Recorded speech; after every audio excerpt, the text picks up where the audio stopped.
তা জবর তা, তা জের তি, তা পেশ তু, তা তি তু। তার উচ্চারণটা কিন্তু অনেকটা সহজ, একটু খেয়াল করে দেখেন। এটা হচ্ছে তার মূল অক্ষর, মূল আকৃতি হচ্ছে এটা, এখানে যেটা দেখতে পাচ্ছেন কালো ব্যাকগ্রাউন্ডের ভিতরে। আর বাকি যে দুইটা আকৃতি দেখতে পাচ্ছেন, এই দুইটা আকৃতি হচ্ছে এই তা অক্ষরটা যখন অন্য আরেকটা অক্ষরের সাথে যুক্ত হয়ে যাবে, সংযুক্ত হয়ে যাবে, তখন আকৃতি এরকম পরিবর্তন হয়ে যাবে। বার উপরে দুইটা নুক্তা আছে, হ্যাঁ। তার উচ্চারণটা জিহ্বার আগা থেকে হবে তা, তি, তু।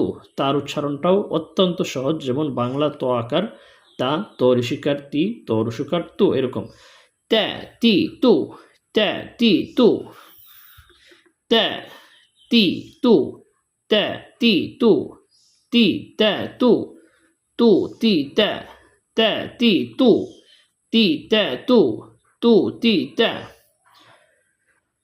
এই কায়দাটা হচ্ছে বয়স্কদের কায়দা। বয়স্কদের এই কায়দা, এটা যদি যারা বয়স্করা যদি পড়ে তাহলে খুবই সহজে কিন্তু কোরআন শিখতে পারবে ইনশাআল্লাহ। বয়স্কদের জন্যই কিন্তু এই কায়দাটি লেখা হয়েছে। বয়স্কদের জন্য মাত্র 12 ঘন্টায় কোরআন শিক্ষার সহজ মাদানী কায়দা, সংকলক কাউসার আহমদ, বয়স্ক কোরআন শিক্ষা ফাউন্ডেশন। যারা বিশুদ্ধভাবে কোরআন শিখতে চান অবশ্যই আমাদের এই চ্যানেলের সাথে থাকবেন, এবং আপনি চাইলে আমাদের কাছে সরাসরি ক্লাস করতে পারবেন ইনশাআল্লাহ।